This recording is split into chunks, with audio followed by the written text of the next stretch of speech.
찬송가 212장 부르시면서 수요기도회로 하나님께 나아가겠습니다. 212장입니다.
기도드리겠습니다.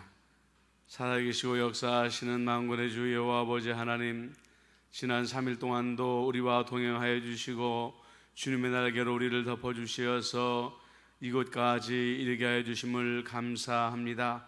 우리가 매일매일 보이지 않는 하나님의 은혜에 눈이 열려지게 하여 주옵시고 우리의 입술을 열어 찬양과 감사와 영광을 올려드릴 수 있도록 인도하여 주옵소서. 세상은 여전히 코로나19로 말미암아 어지럽습니다.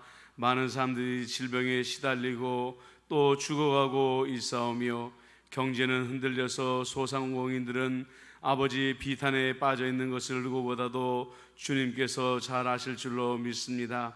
백신이 더욱더 빠른 속도로 아버지 하나님이여 또 접종되게 하여 주시옵시고 저 가난한 나라에도 또 많이 보급되게 하여 주시어서 그 나라에서도 백신이 접종되어짐으로 말미암아 전 세계에서 코로나19가 물러가는 그날이 속히 올 수 있도록 은총을 베풀어 주시옵소서.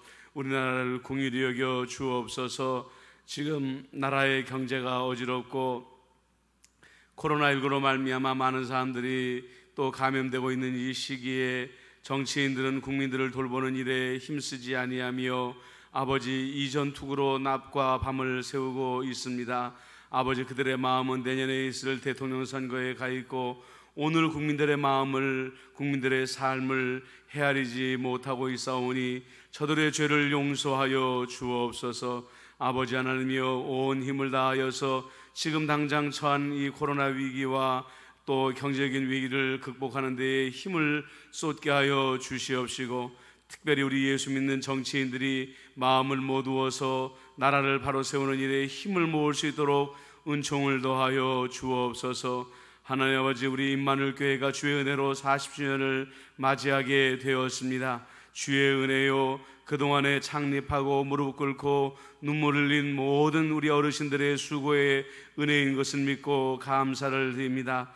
아버지 하나님이여, 이제 우리 임마누엘 교회에 그동안 수고하였던 모든 역사가 떠나가게 하여 주시옵시고 부흥의 역사가 일어나게 하여 주시옵시며 새로워지는 역사가 일어나게 하여 주시옵시며 수가 더해지는 역사가 일어나게 하여 주시어서 우리 임마누엘 교회가 마지막 시대에 하나님께 크게 쓰임 받을 수 있는 우리 임마누엘 교회가 되어줄 수 있도록 역사하여 주옵소서. 아버지 하나님의 재정적으로 환난당하는 이들을 아버지 하나님이여 재정을 채워 주옵시고, 건강에 위급한 자들 건강을 채워 주시옵시고, 마음에 근심하는 자들에게 근심을 더시고, 하나님의 소망과 위로와 평강으로 저들의 마음 가운데 넘치도록 부어 주시옵기만을 간절히 바라옵고 원하옵나이다. 수요기도의 말씀으로 나아갑니다. 하나님께서 듣는 이들의 귀를 열어 주옵시고, 우리가 하나님의 음성을 듣는 귀가 열려질 수 있도록 역사하여 주옵소서. 예수님의 이름으로 감사하며 기도드리옵나이다. 아멘.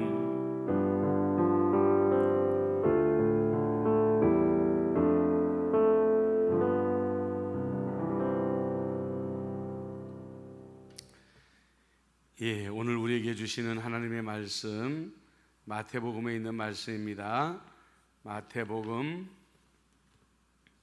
7장 24절에서 25절까지 말씀입니다. 여러분들 유튜브로 보고 계신 분들은 더보기를 보시면 밑으로 텍스트들이 나와 있으니까 그것을 참고하시기를 바랍니다. 같이 한번 읽겠습니다. 그러므로 누구든지 나의 이 말을 듣고 행하는 자는 그 집을 반석 위에 지은 지혜로운 사람 같으리니 비가 내리고 창수가 나고 바람이 불어 그 집에 부딪히되 무너지지 아니하나니 이는 주추를 반석 위에 놓은 까닭이요. 마태복음 7장 24절로 25절입니다. 예, 우리가 이제 하나님의 음성 듣기 25번째 시간인데요. 이제 다음 주면은 하나님의 음성 듣기라는 대주제를 마치도록 그렇게 하겠습니다. 다음번 주제는 또 다음 주에 저희가 여러분들에게 미리 예고해 드리도록 하겠습니다. 그 이제 우리가 하나님의 음성 듣기 마지막 2시간은 어떤 주제로 대화를 나누게 되냐면 견고하게 건축되는 삶, 이것에 대해서 우리가 말씀을 좀 나누어 보려고 합니다. 우리가 잘 아는 것처럼 누구든지 우리가 마태복음 7장 24절로 25절에 나와 있는 것처럼 본문을 보면 하나님의 말씀을 듣고 순종하는 것이 폭풍 가운데서도 생존할 수 있는 유일한 방법이다, 이렇게 말씀을 하고 있습니다. 언젠가부터 여러분들 우리의 주제가 하나님의 음성을 듣는 법에서 순종으로 바뀌고 있다는 것을 여러분들 지금 알고 계시겠죠? 우리가 신비한 방법으로 하나님의 음성을 직접 듣든지 사람을 통해서 듣든지 아니면 환경을 통해서 하나님의 음성을 듣는다고 하더라도 그것이 우리의 삶의 순종의 열매로 맺어지지 않으면 아무 소용이 없다는 말씀을 우리가 지금 여러 차례 듣고 있습니다.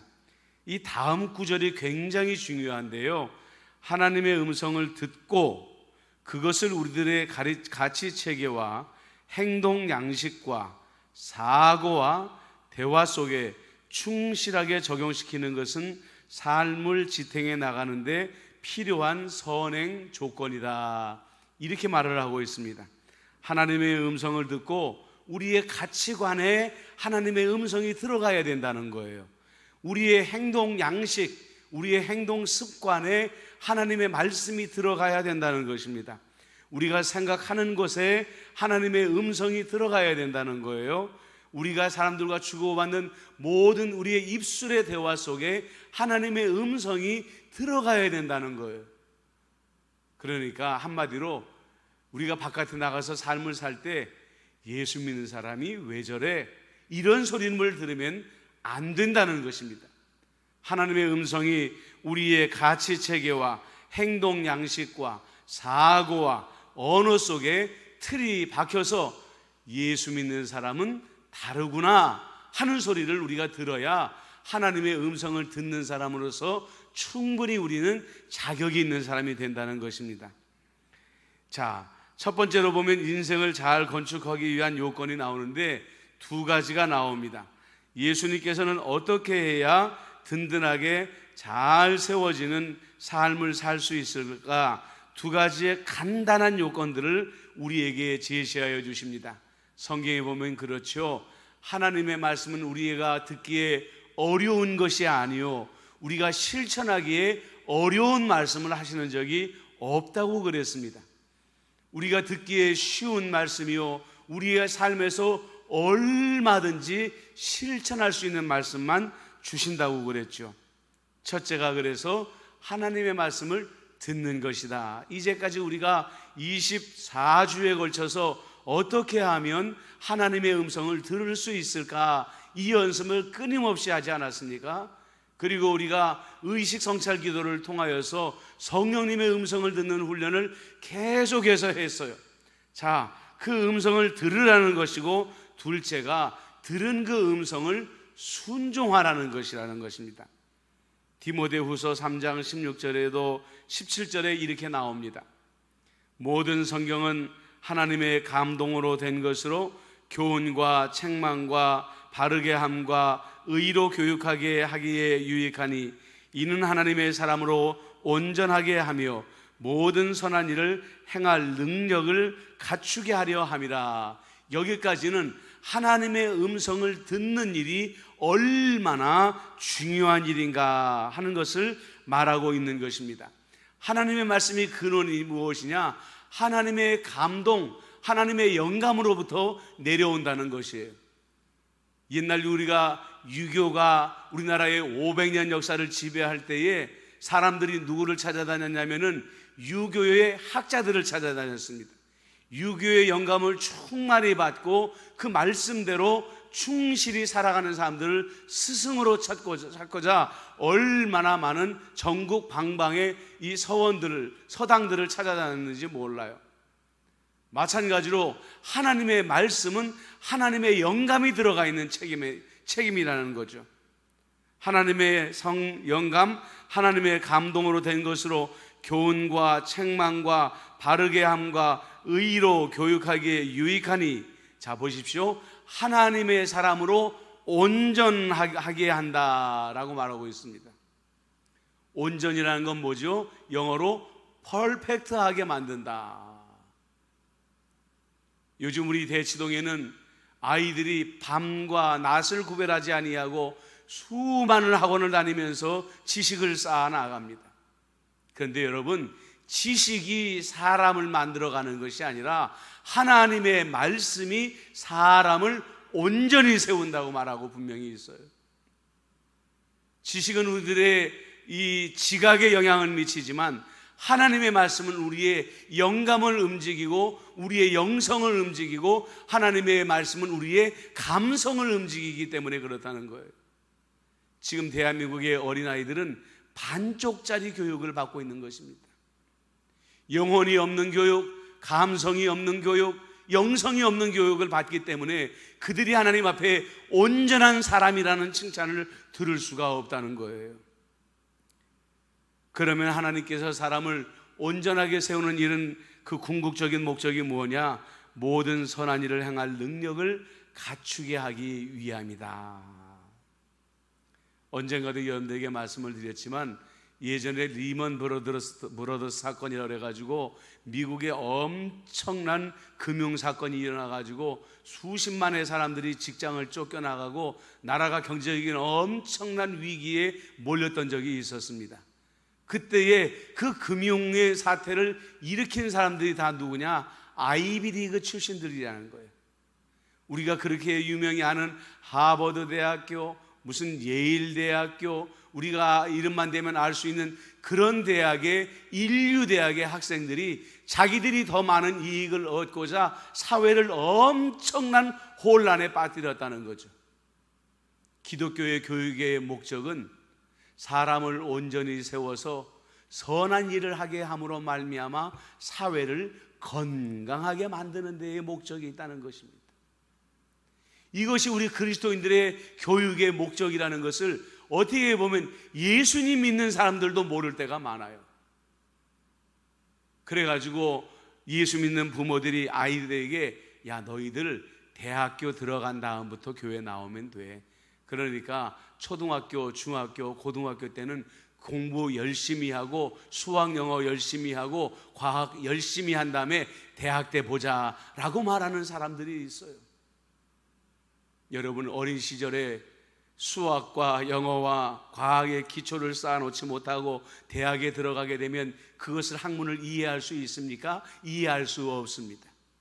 영적인 지식도 마찬가지입니다. 어린 날에 배워야 될 하나님의 말씀을 어린 날에 배우지 아니하고 그 신앙을, 하나님의 영성을 어린 날에 배우지 아니하면 그것이 대학교 때 갑자기 채워지는 게 절대로 아니라는 거예요. 그래서 많은 학자들이 염려하기를 앞으로 대한민국 교회의 청년들 가운데 70% 정도가 교회를 떠날 것이다. 왜? 신앙이 없기 때문에 그래요. 하나님을 믿어야 될 이유를 알지 못하기 때문에 대부분의 청년들이 교회를 떠날 가능성이 있다, 이렇게 경고하고 있는 것입니다. 여러분, 경쟁의 시대입니다. 좋은 대학에 들어가야 되고 좋은 전공을 해야 되고 좋은 직업에 들어가야 되는데 바늘구멍처럼 좁아 보이지요. 그러니까 아이들을 학원으로 내몰고 국어, 영어, 수학, 과학이 더 중요한 것처럼 여러분들 가르치시죠. 그러나 성경에서 우리는 무엇을 배웠습니까? 사람을 존귀케 하는 것은 사람에게 달려있는 것이 아니라 사람을 존귀케 하는 것은 하나님에게 달려있다고 했습니다. 여러분들이 영어, 수학, 과학을 가르치면서도 얼마든지 자녀들에게 신앙교육을 할 수 있습니다. 그런 시간이 충분히 있는데 아예 우리가 없다고 생각해 버리는 게 그게 문제예요. 여러분, 아이들을 위한 신앙의 교육을 반드시 내십시오.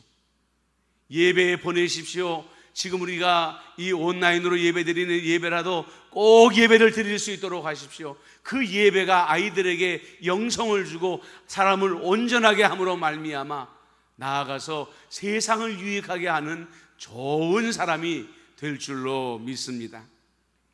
성경의 목적은 이런 원리들을 우리의 삶 속에 세워나가는데 아주 유익한 것인데요, 시편 19편 7절로 8절에도 보니까 여호와의 말씀은 완전하여 영혼을 소성하게 하며 여호와의 증거는 확실하여 우둔한 자를 지혜롭게 하며 여호와의 교훈은 정직하여 마음을 기쁘게 하고 여호와의 계명은 순결하여 눈을 밝게 하도다. 하나님의 말씀의 유익함을 우리에게 가르치고 있습니다. 영혼을 소생시킨다고 그랬습니다. 우둔한 자를 지혜롭게 한다고 그랬습니다. 근심 있는 자에게 마음을 기쁨을 준다고 그랬습니다. 그 다음에 우리의 눈을 밝게 뜨게 하여 줌으로 말미암아 죄의 길에 들어서지 아니하게 한다고 했습니다.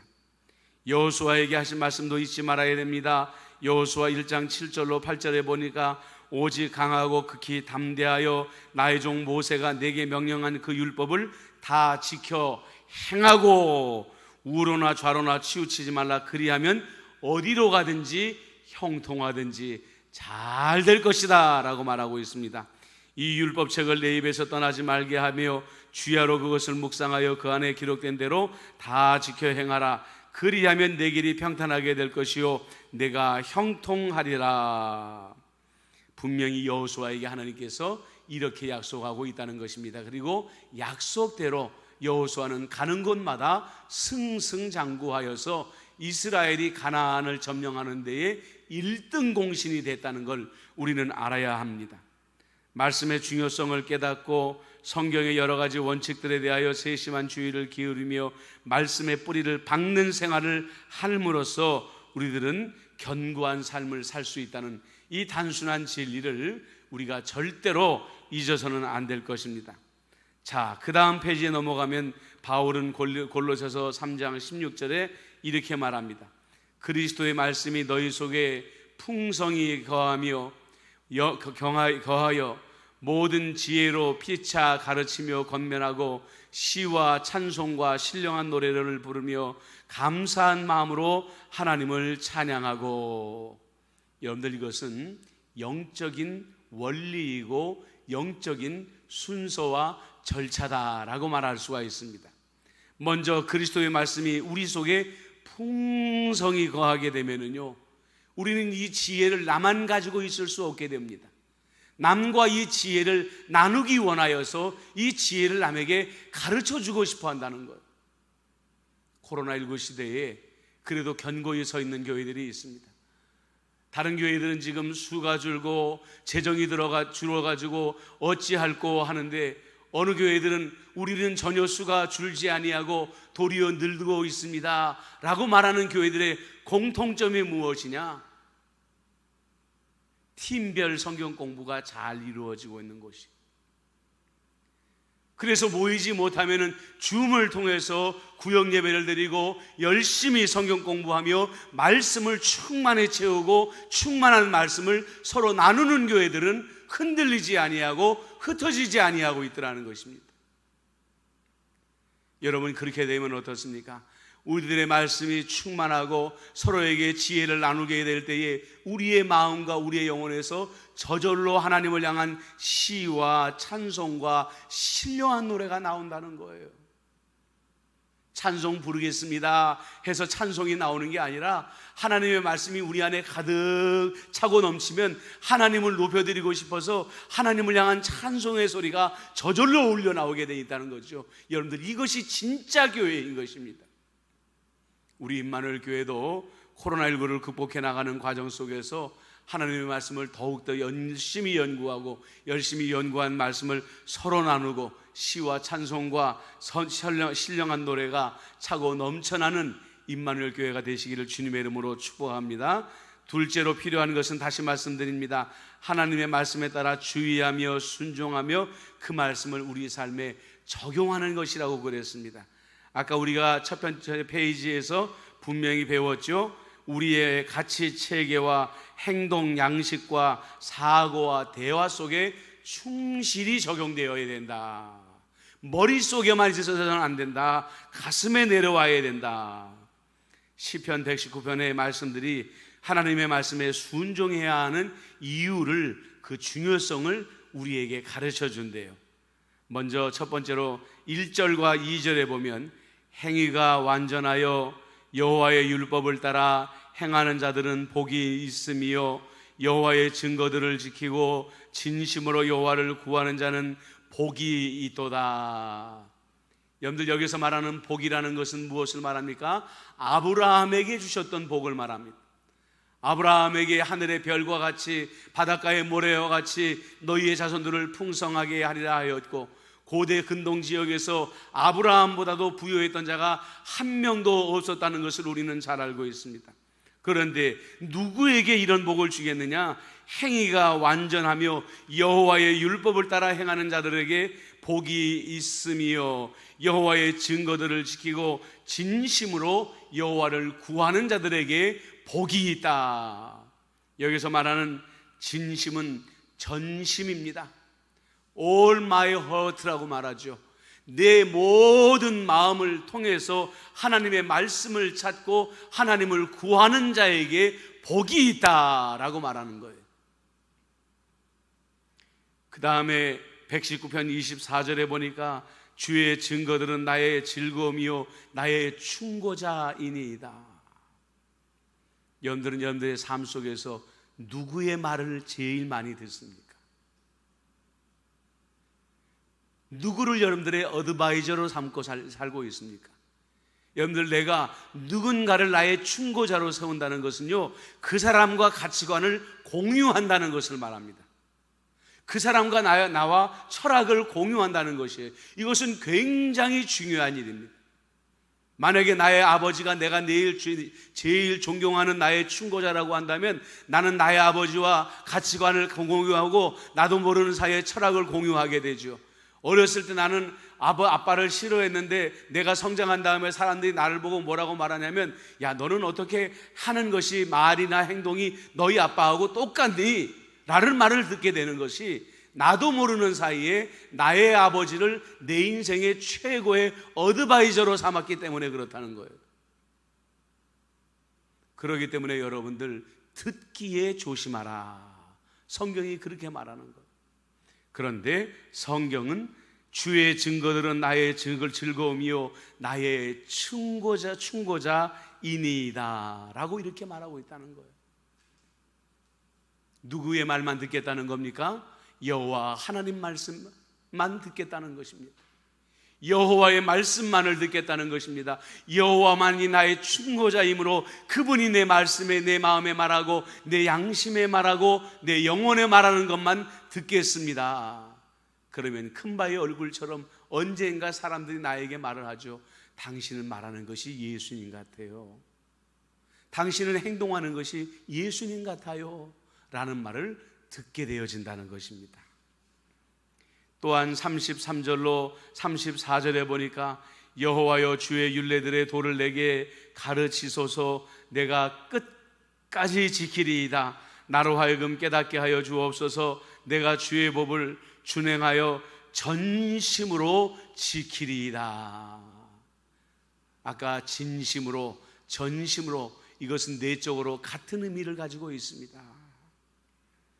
주의 율례들을 내게 가르치면 내가 끝까지 지키겠나이다 라는 건 뭐예요?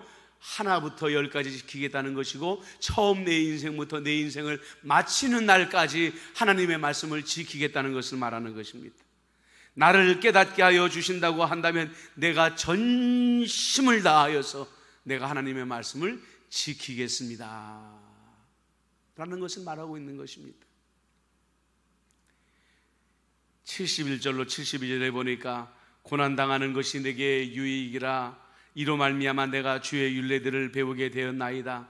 주의 입의 법이 내게는 천천 금은보다 좋으니이다. 왜 고난당하는 것이 내게 유익이다 라고 말할까요? 상상을 해보십시오. 말씀을 뒤집어 보면 되는 거예요. 이 사람이 왜 고난을 당했을까요? 전심으로 하나님의 말씀을 지키지 않았기 때문인 것입니다.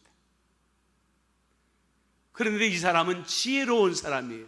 미련한 사람은 고난을 당하면서도 자기가 왜 고난을 당하는지 모르기 때문에 하나님을 원망하는데, 지혜로운 사람은 고난을 당할 때 내가 하나님의 말씀을 전심으로 지키지 아니하였기 때문에 고난을 당하였구나, 그러므로 말미암아 이 고난이 내게 유익이 되었다라고 말한다는 거예요. 옛날에 보면은 요즘에 그 프로그램이 다시 부활한 걸로 알고 있는데, 옛날에 자기를 아껴주었던 사람들, 사랑해주었던 사람들을 찾아가는 그런 TV 프로그램들이 있었잖아요. TV는 사랑을 싣고 이런 프로그램이 있었잖아요. 근데 거기서 보면 어떤 경우에는 보면 어렸을 때부터 몰래 도시락을 나누어 주고 몰래 용돈을 척경에 챙겨줬던 선생님을 찾아가고 하는 그런 장면들도 있지만, 어렸을 때 자기를 아주 심하게 꾸짖었던 선생님을 찾아가는 경우가 있어요. 그러면서 말합니다. 선생님이 저를 그때 심하게 꾸짖어 주지 않았으면 저는 정말로 나쁜 사람이 되었을지 모릅니다 라고 그 선생님을 기억하고 찾아가서 고마워하는 사람이 있어요. 여러분들, 이런 사람들이 지혜로운 사람이라는 거예요. 여러분, 고난이라는 것은 하나님께서 우리에게 주시는 모든 것들은 그러잖아요. 제가 말씀드리잖아요. 하나님은 오른손과 왼손으로 일하신다. 오른손은 우리를 복되게 하시는 손이지만 왼손은 우리를 징계하시는 손인데, 하나님은 이 오른손과 왼손으로 우리를 빚으시면서 우리를 완성시켜 가시는 분이라고 말했잖아요. 그렇기 때문에 우리도 이 시인처럼 고난이 유익입니다 라고 말할 줄 알아야 된다는 거예요. 자, 축복과 평안과 지혜는 하나님의 말씀을 지키고 그 하나님의 말씀에 대하여 신실한 분임을 깨닫는 것에 대한 결과였다라는 것을 시편 119편을 통해서 우리가 알 수가 있는 거죠. 누가복음 11장에서 예수님께서 가장 중요한 진리 가운데 하나를 말씀하십니다. 예수님께서 그 전에 아주 위대한 설교를 하셨거든요. 그러니까 이 말씀에 감동을 받은 한 사람이 이렇게 말합니다. 이 말씀을 하실 때에 무리 중에서 한 여자가 음성을 높여 이르되 당신을 뵌 태와 당신을 먹인 젖이 복이 있나이다. 그러니까 마리아를 축복하고 있는 거예요. 그러자 예수님께서 이렇게 말씀하십니다. 예수님께서 28절에 말씀하시기를 이르시되 오히려 하나님의 말씀을 듣고 지키는 자가 복이 있느니라. 착각하지 말아라. 나를 낳고 나를 기른 자가 복이 있는 것이 아니라 지금 내 앞에 있는 무리들 가운데 하나님의 말씀을 듣고 지키는 자가 복이 있고 잘 된다라고 분명히 말씀하고 있다는 거죠. 현명한 남자와 여자는 열심히 성경의 원리에 귀를 기울이고 듣는 것을 실행하여 생활에 적응하며 진리의 원칙에 따라 삶의 방향을 정해 나갈 것입니다. 예수님께서 말씀하시기를 어리석은 자들은 듣고서도 행하지 않는다고 하셨죠. 마태복음 7장에 아까 우리가 읽은 책 위에 반석 위에 지은 집 비유에서도 두 사람 모두 듣기는 듣지만 한 사람은 듣고 행하는 반면에 다른 한 사람은 들은 것을 무시해버림으로 말미암아 그의 집은 모래 위에 짓는 집이 되어서 무너져 내려버리고 말았습니다. 여러분들, 풍파 없는 인생이 어디에 있습니까? 환란이 없는 인생이 어디에 있겠습니까? 중요한 것은 무엇이냐면 우리의 집을 어디에 짓느냐가 중요하다는 것이죠. 주초 위에 지을 것인가 아니면 모래 위에 지을 것인가, 여기에 따라서 똑같은 풍파를 당할 때에 누구는 견뎌내며 복을 받고 누구는 무너짐으로 하나님께 징계를 받는 삶을 살게 되어진다는 것입니다. 말씀을 정리합니다. 오늘과 다음 주에 이제 우리가 이 하나님의 음성을 듣기를 마무리하게 될 텐데, 마지막 주제가 견고하게 건축하는 삶입니다. 견고하게 건축하는 삶. 오늘 여러분들이 이 말씀만 제대로 이해했어도 오늘 모든 말씀을 다 이해했다고 말할 수가 있습니다. 첫째 페이지에 견고하게 건축하게 되는 삶, 둘째 줄에 하나님의 음성을 듣고 그것을 우리들의 가치 체계와 행동 양식과 사고와 대화 속에 충실하게 적용시키는 것은 삶을 지탱해 나가는 데 필요한 선행 조건이다. 오늘 이 시간에 그러므로 우리가 하나님의 음성을 듣는 것도 중요하지만 신비한 방법으로 하나님의 음성을 들었을 때에 우리들의 가치관과 우리들의 행동 양식과 우리들의 모든 대화와 우리들의 모든 사고 속에 하나님이여 하나님의 음성을 적용할 수 있게 우리를 도와주시옵소서. 우리가 이 말씀을 가지고 하나님을 향하여 우리가 통성으로 기도하도록 하겠습니다. 기도하겠습니다. 하나님 아버지, 하나님의 음성을 듣는 것이 너무나도 신비하고 너무나도 어려운 일이지만 그보다 더 중요한 것은 하나님의 음성을 듣고 그것을 내 가치관과 행동 양식과 사고와 대화 속에 충실히 적용시키는 것이라고 하였습니다. 듣는 바대로 순종하는 것, 여호수아에게 말씀하셨습니다. 오직 강하고 극히 담대하여 나의 종 모세가 내게 명령한 그 율법을 다 지켜 행하고 우로나 좌로나 치우치지 말라. 그리하면 어디로 가든지 형통하리라 말씀하여 주셨습니다. 이 율법책을 내 입에서 떠나지 말게 하며 주야로 그것을 묵상하여 그 안에서 기록된 대로 다 지켜 행하라. 그리하면 내 길이 평탄하게 될 것이며 내가 형통하리라 말씀하여 주셨습니다. 아버지 하나님, 그러므로 하나님의 말씀이 우리의 지정의를 지배하며 다스리게 하여 주옵소서. 하나님 말씀이 우리의 삶을 지배하며 우리의 언과 우리의 행을 지배함으로 말미암아 아버지 하나님이시여 참으로 주의 증거들은 나의 즐거움이요 나의 충고자이니이다 라고 말하였는데, 오직 하나님 말씀만이 나의 어드바이저가 되게 하여 주시옵시고 그 말씀대로 삶으로 말미암아 행위가 안전하여 여호와의 율법을 따라 행하는 자들에게 주시는 복을 받아 누릴 수 있도록 역사하여 주시옵시고, 여호와의 증거들을 듣고 진심으로 여호와를 구하는 자에게 주시는 하나님의 위대한 복을 받아 누릴 수 있도록 역사하여 주시옵소서. 주여 감사합니다. 하나님 아버지, 하나님의 말씀이 우리 가치관과 행동 양식과 사고와 대화를 지배하며 다스리게 하여 주시어서 여호와를 전심으로 따르는 자에게 임하는 놀라운 복이 우리들의 삶에 임하게 하여 주옵소서. 예수님의 이름으로 기도드리옵나이다. 아멘. 이제 의식성찰 기도를 드리도록 하겠습니다. 이제 여러분들 의식성찰 기도도 이제 오늘과 다음 주까지 이제 훈련을 마치도록 하겠습니다. 이제 여러분들 그 자료가 댁에 있으니까 댁에서 의식성찰 기도 하시기를 원하시는 분들은 이 자료를 가지고 연습을 하시고요. 혹여나 이 자료가 필요하신 분들은 교회에다 말씀하시면 인쇄해서 여러분들에게 드릴 테니까 다음 주 이후부터는 여러분들 댁에서 각자 연습하시기를 바랍니다. 눈을 감고 몸을 편안하게 하고 마음을 평안하게 하시길 바랍니다. 지금 나의 마음의 상태를 하나님께 말씀을 드립니다. 주님, 내 마음이 어지럽습니다. 내 마음이 슬픕니다. 기쁩니다. 즐겁습니다. 행복합니다. 내 마음을 그대로 있는 그대로 주님께 표현하시기를 바랍니다.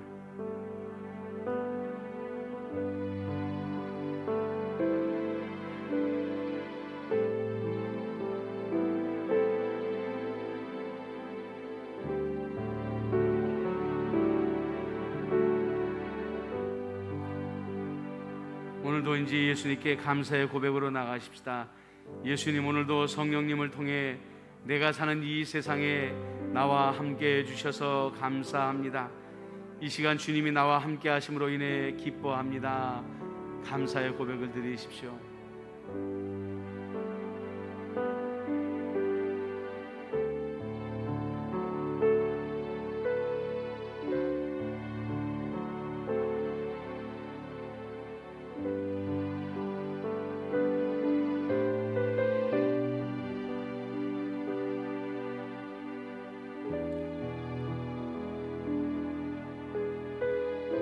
이제 빛을 구하는 기도를 드리겠습니다. 성령의 조명을 구하는 기도입니다. 성령님, 이제 가까이 와 주십시오. 성령님, 나와 함께 나의 하루를 바라보아 주십시오. 나를 도우사 오늘 하루 하나님의 임재의 현장을 알아차리게 하여 주옵소서. 여러분, 성령님께서 나로 하여금 보게 하시는 사건과 만남, 나의 생각과 말, 나의 행위와 태도, 내 속의 갈망과 위로, 고독 등을 보면서 다음과 같이 의식적으로 성찰해 봅니다. 나는 오늘 언제 하나님의 음성을 들었는가? 잊어버린 것은 아닌가? 스쳐 지나간 것은 아닌가? 되돌아보시길 바랍니다. 하나님은 늘 여러분들에게 말씀하시는 분입니다. 사람을 통하여, 환경을 통하여 말씀하신 것 놓친 적 없는지 이 시간에 되돌아보시길 바랍니다.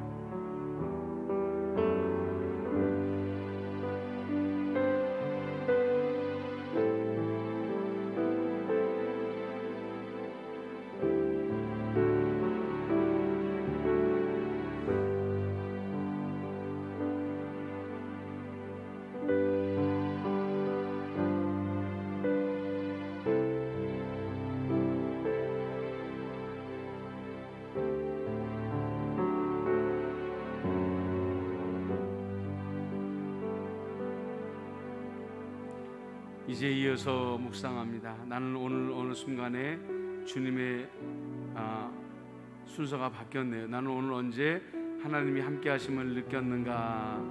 네, 하나님이 함께 하심을 느꼈는가? 묵상해 보시길 바랍니다. 오늘 언제 하나님이 나와 함께 하셨는가? 내 마음에 따스함을 주시고 나를 품에 안아주신 하나님, 언제 나와 함께 하셨는가를 성찰해 보시길 바랍니다.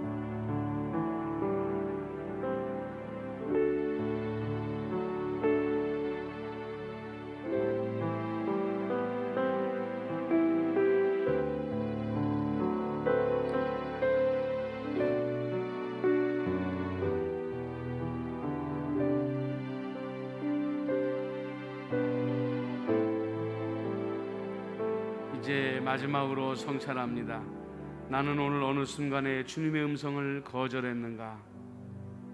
들은 음성에 대하여 노라고 대답했는가? 아니요라고 대답했는가? 했던 것이 있었는지 성찰해 보시길 바랍니다.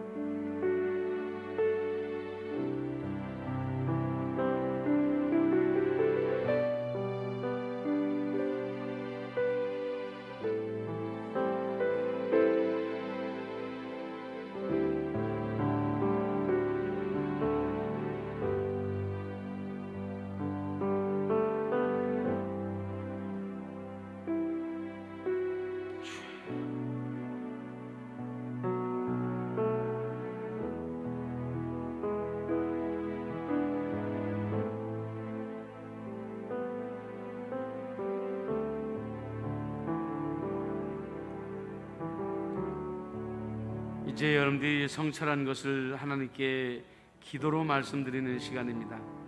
먼저 여러분들 지금 이 시간까지 오늘 하루 하나님께서 여러분들에게 베풀어 주신 선물들이 있을 것입니다. 눈에 보이는 것, 보이지 않는 것, 작은 것, 큰 것, 헤아려 가면서 하나님께 감사와 찬양을 드리시기를 바랍니다.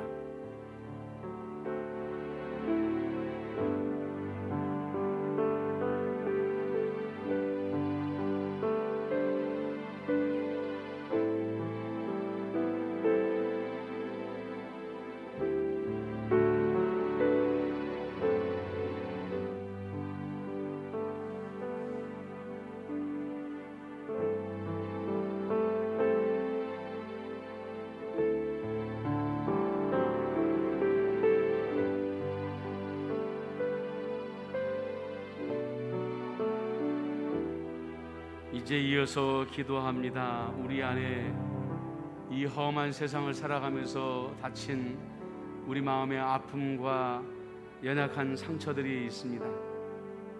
우리가 일하는 직장에서 또 사람들의 입술을 통하여서 또 어린 날에 아팠던 그런 기억들을 품고 우리는 알지 못한 채로 지나는 때가 많습니다. 그 상처들은 다 치료되어야 됩니다.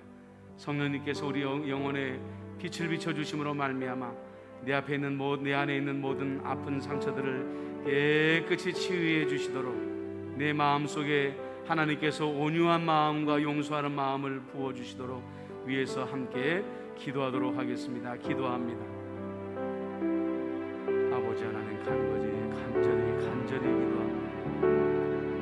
내 안에 있는 모든 원망과 어린 날의 상처들과 아버지 하나님이시여 고통들이 씻겨져 나가기를 간절히 소망합니다.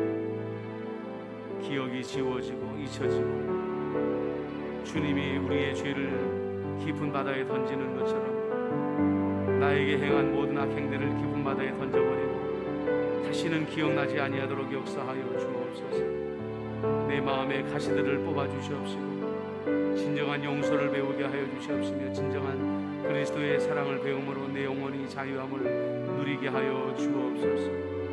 주여 내 마음이 진정한 자유함을 누리게 하여 주시옵소서.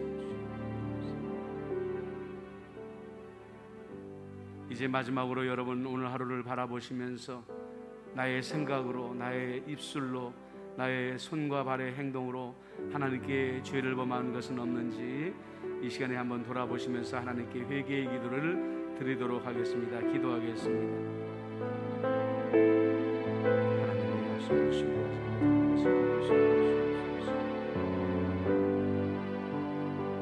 아버지, 내 믿음 없는 것을 채찍질하여 주옵소서. 하나님께 더 성실하지 못한 것을 채찍질하여 주옵소서. 주의 양무리들을 더욱더 사랑하지 못하는 것을 용서하여 주옵소서. 더욱 진심으로 사랑하게 하여 주옵소서.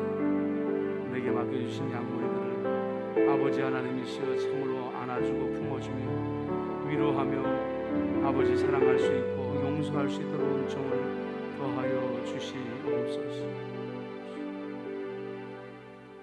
이제 마지막 감사의 기도로 하나님께 마치십시다. 사랑의 예수님, 매일 나의 삶 속에서 늘 함께 해주셔서 감사드립니다. 이 시간에는 우리가 중보의 기도로 나아가도록 하겠습니다. 열방을 위해서 기도하십시다.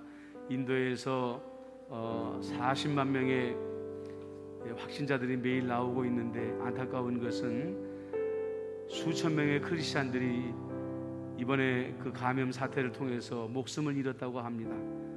여러분들, 이 감염 사태는 남의 문제가 아니라 우리의 문제입니다. 우리의 형제들이 고통을 당하고 있고 우리의 형제들이 온 지구상에서 함께 고통받고 죽어가고 있습니다. 하나님이 코로나19가 속히 이제는 떠나가게 해주시고 이 일로 인하여 인류가 회개하며 그들이 겸손히 하나님께 돌아오게 해달라고 기도해 주시고요. 여러분들, 지금 각국에 있는 선교사님들 가운데 벌써 여러 선교사님들이 순교하셨다고 소식을 전해드렸습니다. 지금도 코로나19에 감염되어서 고통받고 있는 선교사님들도 계십니다.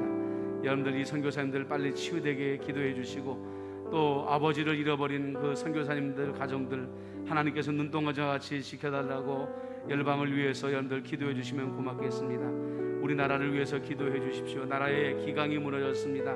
나라가 지금 정치인들이 온통 마음이 다른 데 곳에 가 있고 정의를 세우는 일에도 국민을 지키는 일에도 마음이 없습니다. 여러분들 나라가 바로 설 수 있도록 크리스찬 기독교인들이 지금이라도 죄를 뒤집어 쓰는 심정으로 회개하고 나라를 바로 세워나갈 수 있게 해달라고 여러분들 우리 나라를 위해서 간절히 기도해 주시기를 바랍니다. 여러분들 이 시간에 온 열방과 나라를 위해서 이 시간에 한 목소리로 기도하도록 하겠습니다. 기도합니다. 지금도 살아계시고 역사하시는 만군의 주여 아버지 하나님, 인도에 40만 명씩 확진자가 나올 때에 그 가운데 수천 명의 크리스찬들의 목숨을 이미 잃었다고 말을 하고 있습니다. 우리의 교포들도 아버지 하며 갇혀서 나오고 싶어도 나오지 못하는 그런 아버지 하나님이여 엄청난 위험 속에 위기 속에 있다고 말을 합니다. 아버지 하나님이시여 참으로 인도 땅의 코로나19가 아버지 감염이 속히 멈출 수 있도록 인도하여 주시어서 아버지 믿는 자나 믿지 않는 자들이 구원을 얻을 수 있도록 역사하여 주옵시고 인도의 우상을 섬기던 많은 사람들이 이번 일로 인하여 하나님께 돌아오는 놀라운 역사가 일어나게 하여 주시옵기만을 간절히 바라옵고 아버지 하나님 원하옵나이다. 하나님 아버지시여 참으로 전 세계의 오지에 아버지 하나님의 섬기시는 우리 선교사님들 코로나19로 벌써 몇 분이 순교하시고 지금도 질병 가운데 고통 겪고 있는 우리 선교사님들이 계신다고 하시는데 아버지 하나님 그들을 구원하여 주시옵시고 살려주시고 도와주시옵기만을 간절히 바라옵고 원하오며 성서교 선교사 아버지를 잃어버린 그 가정을 하나님께서 눈동자와 같이 지켜주시옵시고 그들을 돌보아 주시옵기만을 간절히 바라옵고 하나님 아버지 원하옵나이다. 주여 역사하여 주시옵소서. 아버지 불쌍히 여겨 주옵소서. 대한민국을 위하여 기도합니다. 기강이 무너졌습니다. 경제가 무너져 내리고 많은 사람들이 확진자가 늘어나고 있는 이때에 위정자들은 아버지 하나님이여 참으로 내년에 있을 대선의 마음을 빼앗기고 아버지 하나님이시여 참으로 국민들을 돌보지 않는 이 어리석은 가운데 빠져 있습니다. 아버지 하나님의 예수를 믿는 크리스찬들이 지금이라도 정신 차리게 하여 주옵소서. 무릎을 꿇고 회개하게 하여 주시옵소서. 나라의 기강을 바로 세우는 일에 마음을 쓸 수 있도록 하나님 인도해 주시옵시고 모자란 백신을 빨리 확보하게 해 주시옵시고 아버지 접종하게 해 주셔서 대한민국이 안전한 나라가 되어 주시도록 은총을 베풀어 주시옵기만을 간절히 바라옵고 원하옵나이다. 주여 인도하여 주시옵소서. 간절히 기도합니다. 이 시간에 여러분들 우리나라의 교회들을 위해서 임마누엘 교회를 위해서 기도하겠습니다. 매주 말씀드리지만 우리나라 청년들의 타락상은 이제 유럽과 비교가 할 필요 없고 미국과 비교할 필요도 없고 일본과 비교할 필요도 없을 정도로 마약과 여러 가지 또 방탕함과 방랑 이 음란함에 이미 깊이 빠져 있는 상황입니다. 이들에게 복음을 전해야 될 사명을 가진 교회가 지금 묶여 있지 않습니까? 하나님께서 빨리 교회들을 풀어주시고 나아가서 이들을 전도하며 이들을 구원할 수 있게 해달라고 여러분들 간절히 기도해 주시기를 바랍니다. 청년들이 더 망가지기 전에, 청년들이 미래의 세대들인 청년들이 더 방탕에 빠지기 전에 하나님이여 참으로 교회가 깨어나서 저들을 전도하고 저들을 주께 데려올 수 있게 해달라고 여러분들 간절히 위에서 기도해 주시기를 바랍니다. 또 이 시간에 우리가 기도할 때에 교회들이 연약하여서 문을 닫아가고 있습니다. 무너져가고 있습니다. 하나님께서 이 교회들을 먼저 구원해달라고, 문을 닫지 않게 해달라고, 흩어지지 않게 해달라고 여러분들 기도해 주시기를 바랍니다. 임마누엘 교회를 위해서 기도해 주십시오. 40주년입니다. 과거에 아팠던 40주년 뒤로 하고 이제는 부흥하는 40주년, 수가 늘어나는 40주년, 은혜와 사랑과 성령이 충만한 40주년이 되게 해달라고 여러분들 기도해 주시고요. 우리 김윤희 장로님과 두성민 장로가 참으로 야긴과 보아스 같은 두 기둥이 되어져서 임마누엘 교회 부흥을 이끌어갈 수 있는 하나님의 위대한 일꾼들이 되게 해달라고 기도해 주시고 모든 재직들이 우리 장로님들에게 우리가 중심으로 해서 하나가 되어짐으로 말미암아 임마누엘 교회를 다시 한번 바로 세워갈 수 있도록 해달라고 여러분들 교회를 위해서 기도해 주시고 담임 목사와 장세임 전도사와 우리 홍영식 집사님을 위해서도 간절히 중보 기도해 주시길 바랍니다. 환난당하는 자들이 있습니다. 재정이 필요한 자에게 재정을 채워주시고 몸이 아픈 자들에게 건강을 채워주시고 마음에 근심하고 있는 자들에게 근심하는 모든 문제와 걱정들이 다 해결되게 해달라고 여러분들 위해서 이 시간에 이 땅의 교회들과 이 땅의 우리 임마누엘 교회를 위해서 한 목소리로 기도하도록 하겠습니다. 기도하겠습니다. 살아계시고 역사하시는 만군의 주여 아버지 하나님, 세상이 깊은 어두운 가운데 빠져가고 있습니다. 이 땅의 청년들이 마약을 하고 방탕하고 음란의 행위에 깊이 빠져나가면서도 자기들에게 지금 어떤 잘못과 어떤 죄악에 빠져가고 있는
아버지 우리의 믿음의 집이 주초 위에 세워지는 집이 되어지기를 간절히 소망합니다.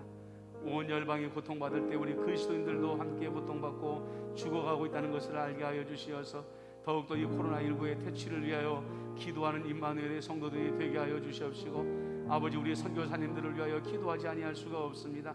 오지에서 선교하다가 돌아가신 선교사님들, 아버지 하나님의 그 가족들을 눈동자같이 지키시고 코로나19에 걸려있는 우리 선교사님들의 건강을 빨리 되찾을 수 있도록 은총을 베풀어 주시옵시며, 아버지 하나님이여 갇혀있는 선교지에 풍성한 열매가 맺어질 수 있도록 역사하여 주옵시고, 아버지 하나님이시여 우리 대한민국이 무너져 내려가고 있습니다. 아버지 북한에 대한 아버지 경계심을 풀리지 않게 하여 주시옵시고, 아버지 하나님이시여 이 땅의 정치인들이 내년에 있는 대통령 선거에만 마음을 빼앗기는 것이 아니라 백신을 확보하고 국민들의 경제를 일으키는 데에 온 마음을 쏟을 수 있도록 역사하여 주시옵소서.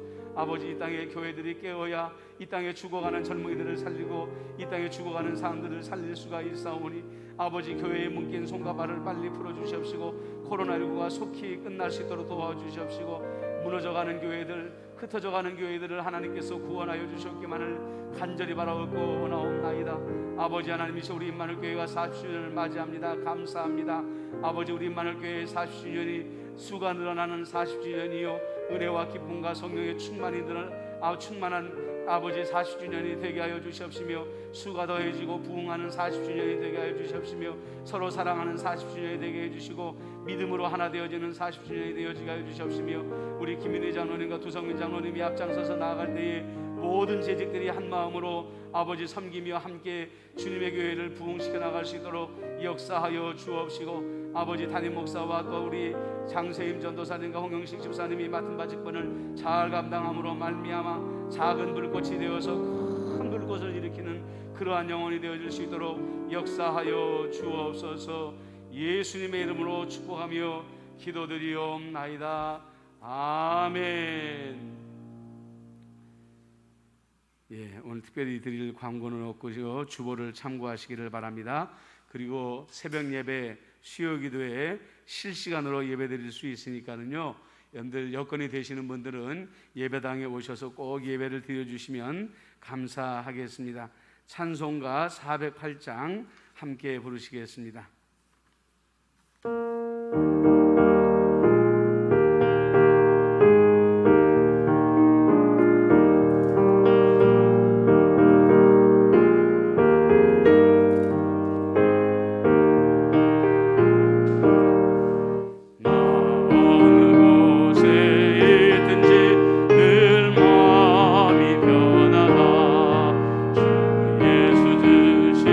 영원함 늘 증안하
하늘에 계신 우리 아버지, 아버지의 이름을 거룩하게 하시며 아버지의 나라가 오게 하시며 아버지의 뜻이 하늘에서와 같이 땅에서도 이루어지게 하소서.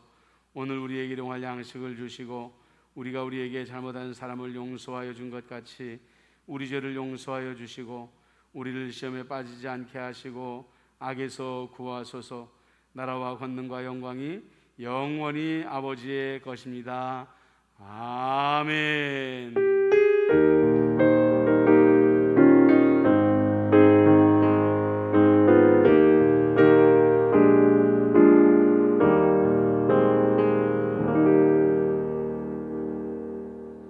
이것으로 수요기도회를 마치겠습니다.